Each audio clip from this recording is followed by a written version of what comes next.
Coach Pease, wide receiver coach at UW. How are you feeling about how this is looking out there with some of these receivers? I made the comment to one of my colleagues during practice that, you know, maybe things aren't as scary for these receivers as we first were concerned about. What are you seeing out there?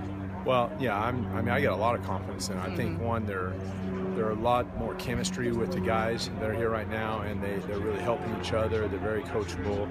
And the biggest thing about it is they got great energy and they're competing every day. Right. And I think they have a real good understanding about competing to get better and not just kind of get to the situation where I always got to just beat what's going on. I got to play to the scheme of what the play is and execution.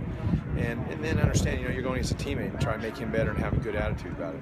It looked like guys like Andre Bastelia and Isaiah Renfro are really getting some good looks out there. How do you feel about the freshmen and what they're doing? Well, I think at this stage, early on, we always put them in a situation to see what they can learn, how they can compete, what their execution factor is. Very happy with those guys, and that's actually Andre's first day because he's been, you know, grade limited up to this point. So, you know, it's kind of his time to see if he could get some reps. And then, you know, because, you know, we're going out there where they got to pick up some signals and stuff, you know, you got to see how quick they can process things, and they're doing real well. Is there anything disconcerting with it, as far as they're concerned, in terms of not the uncertainty of who's going to be the starting quarterback yet? No, they don't worry about that. I mean, the funny thing about it is, and I told them, in my experience playing football, you really never know. You think you're always going to be, it's not like a catcher with a certain pitcher. You're never going to play. I mean, you got to be, who cares who it is? Okay, you all have good chemistry. You all spend all summer together. Whoever it ends up being, at some point in time, the other guy might play anyway. So it's kind of like you got all those guys that are capable, and whoever steps out, your performance is still based on how well he's going to do also. So you got to perform as a receiver.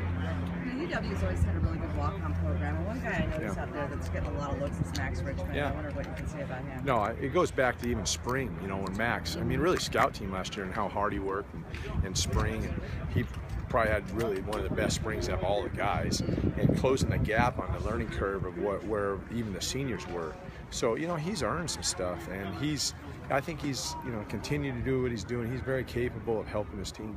And lastly, Coach, just wondered what you could say about guys like Jadon and the older guys and how they're bringing these younger guys along. I mean, what do you think of the leadership that's going on? I think it's good, and it's funny you ask that because last night we had a little talk, and you know, the thing that these guys said and explained to the young guys is that at some point in time when they were young, they didn't get a lot of help.